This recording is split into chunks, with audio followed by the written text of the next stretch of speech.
After Adam and Eve were sent out of the Garden of Eden, they began a new life in the world outside. It wasn't perfect like the garden, but life went on.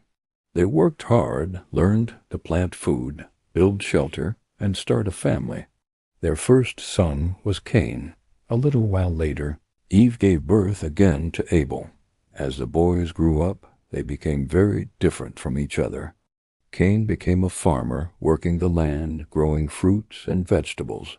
He was strong, determined, and proud of the crops he raised. Abel, on the other hand, became a shepherd, tending sheep and caring for animals. He was gentle, quiet, and thoughtful.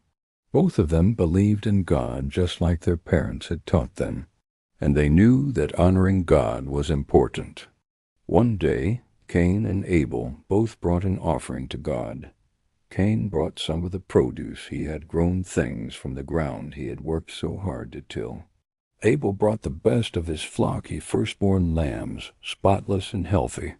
It was their way of saying, "God, thank you for everything. We trust you. We honor you." But here's where the story takes a serious turn. God looked at Abel's offering and he was pleased. Not because it was meat instead of crops, but because Abel gave with a sincere, humble, and grateful heart. He gave his best. But when God looked at Cain's offering, he was not pleased. Cain didn't give from the heart. He didn't give his best. It was more like an obligation, not an act of love. Cain felt it right away. He was furious, burning with jealousy. Why had God accepted Abel's offering and not his? Instead of asking himself, "What can I do better?"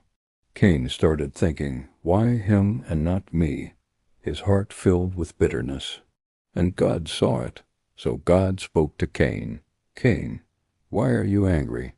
Why are you looking so upset? If you do what is right, you'll be accepted, too. But if you don't, sin is crouching at your door. It wants to control you, but you must master it." It was a warning and a chance. God wasn't punishing Cain. He was giving him an opportunity to choose a better path. But Cain didn't listen. Not long after, Cain said to his brother, "Hey, Abel, let's go out to the field."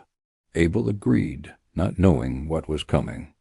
But while they were out there, Cain attacked his brother and killed him.